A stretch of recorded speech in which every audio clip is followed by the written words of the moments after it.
5 dari salah satu rahasia Allah adalah tentang datangnya ajal atau kematian.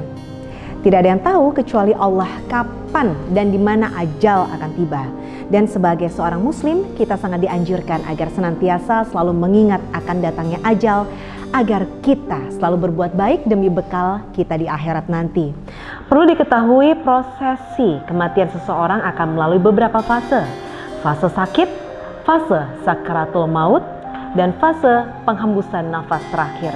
Dan semua tahapan-tahapan ini memerlukan penanganan yang berbeda-beda. Beberapa hal yang sunat dilakukan oleh orang merawat atau menunggui orang sakit yang mendekati sakratul maut. Pertama, mengajarkan husnuzon atau berbaik sangka kepada Allah. Yang kedua, menghadapkan ke arah kiblat.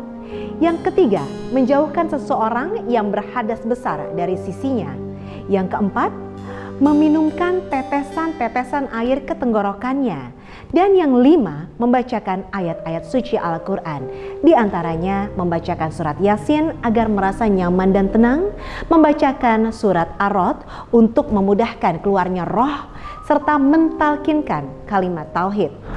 Dan beberapa tanda kematian yang dapat diketahui melalui tubuh si mayit, di antaranya adalah kedua telapak kaki melunak, tidak dapat ditegakkan, hidung miring, pelipis cekung, kulit wajah memanjang melar atau mulur, testis atau buah zakar mengecil ke atas dan kulit pembungkusnya tergerai ke bawah, kulit lengket karena mengeluarkan keringat dingin, dan untuk lebih meyakinkan, baiknya mendatangkan dokter atau mantri.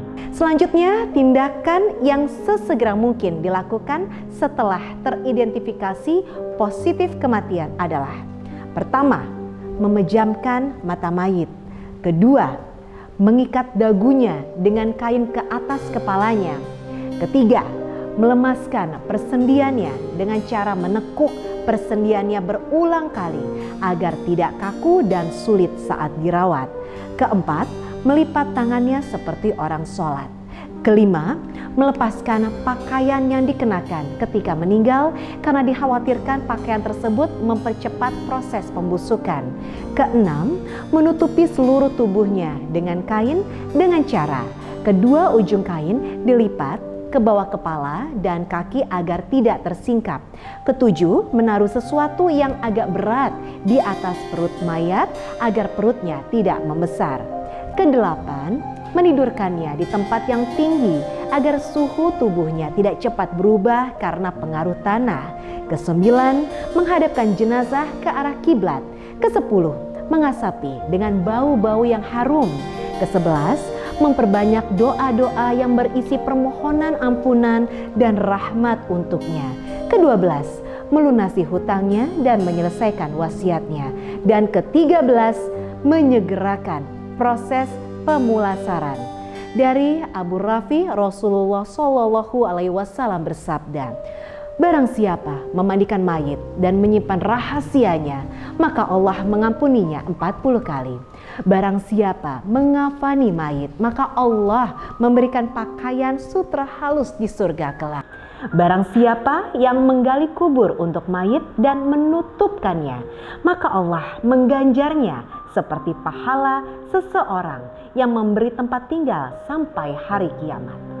Dari hadis ini, para ulama bersepakat bahwa kewajiban terhadap mayit ada 4 macam, yaitu memandikan, mengkafankan, menyolatkan, dan menguburkan. Dan semua itu hukumnya adalah fardu kifayah. Artinya, bila telah dilakukan oleh sebagian orang muslim, maka gugurlah kewajiban bagi yang lainnya. Namun, jika tidak ada yang mengurusnya, maka semua penduduk suatu negeri turut berdosa.